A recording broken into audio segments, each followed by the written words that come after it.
Today marks President Trump's 100th day in office, and his administration has degraded the information environment in ways this country hasn't seen before. At the same time, his administration claims to be the most transparent in history. This is a dangerous lie, especially at a time when Congress and the public are having a more difficult time holding the government accountable. Hi, my name is Lauren Harper, and I'm the first Daniel Ellsberg Chair on Government Secrecy with Freedom of the Press Foundation. And today we're launching our new secrecy tracker, which is called the Classified Catalog, which will track all the important secrecy developments under the Trump administration and will help the Congress and public fight back against the assault on our right to know.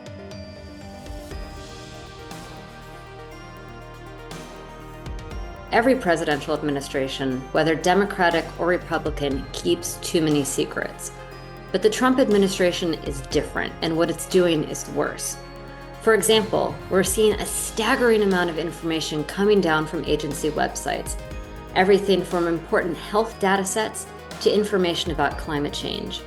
We're also seeing the wholesale firing of entire Freedom of Information Act offices, which was what happened at the Centers for Disease Control and Prevention.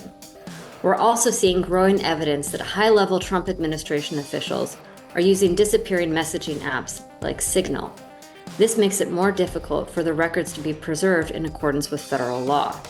Altogether, this gives the appearance that the Trump administration is trying to unilaterally control the information that's coming out of the executive branch.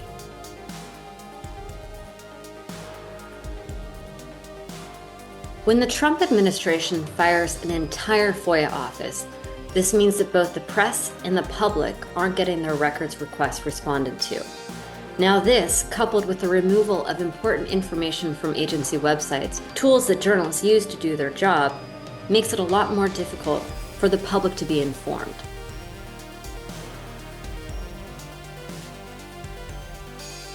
It's difficult to predict what the next 1,361 days of the Trump administration have in store. But a couple secrecy patterns I'll be keeping an eye out for include the destruction of more federal records. I'm also looking for indications that the Trump administration is preventing agencies from sharing information with Congress, which will hamper legislative oversight efforts. I'm also keeping an eye on selective or partisan declassification projects, which is basically when the Trump administration says, look at us, we're releasing information, but it's only releasing information that fits in with its preferred narrative. So visit the link on the screen to stay up to date on all the secrecy news during the Trump administration.